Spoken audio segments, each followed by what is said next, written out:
As a leader, where do you draw that line between friendliness and leadership?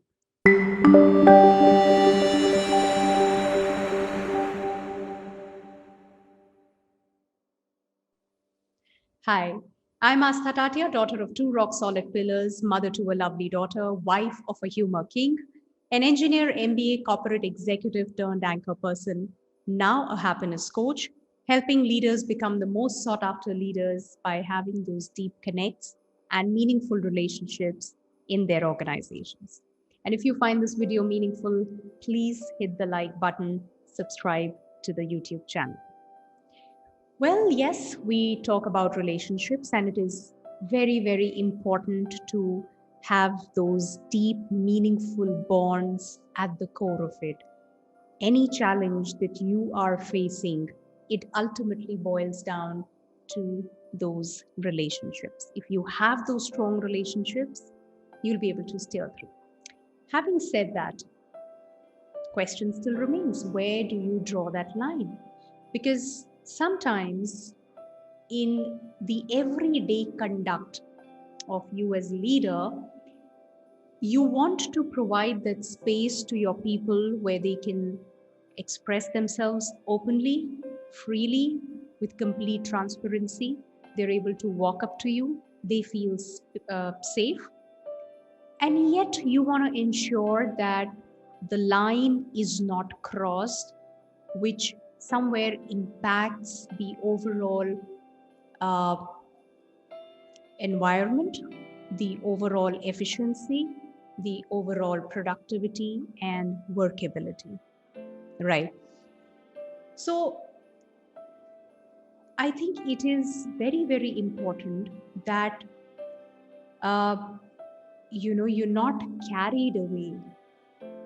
Most often, when you think that I am supposed to behave in a certain way to earn that respect and that openness from my team members, it is your own belief that if I do not appear friendly or laughing and cracking jokes all the time, listening to whatever they have to say, whenever they have to say, then I am not going to be the leader, the favorite leader, the so called cool leader, and I will not have those deep connects with them. Please understand that's a belief that you are living with, right? People who are a part of your team, as much as they want an open leader, a leader who's welcoming, equally important for them is their growth, knowingly or unknowingly, right? I mean, they may have their own parameters and criteria, but deep down, they all want to grow. We all want to grow. So, somewhere they have it within them that yes, the role that I am into, the team that I am part of, I definitely want to grow and I want to scale up and I want to grow as an individual. I want to become an asset, right? I'm sure undeniably you ask any of your team members, they're going to say yes, bang on, right? And do you think by denying them that straightforwardness, that right balance between friendliness, the goodiness, and yet this doesn't work, or this has to be done in a different way, or what else can you do here? So denying them this, do you think will get you more respect? Do you think will make you a cooler and more acceptable leader? And would you want to be that? That's a question you must ask yourself.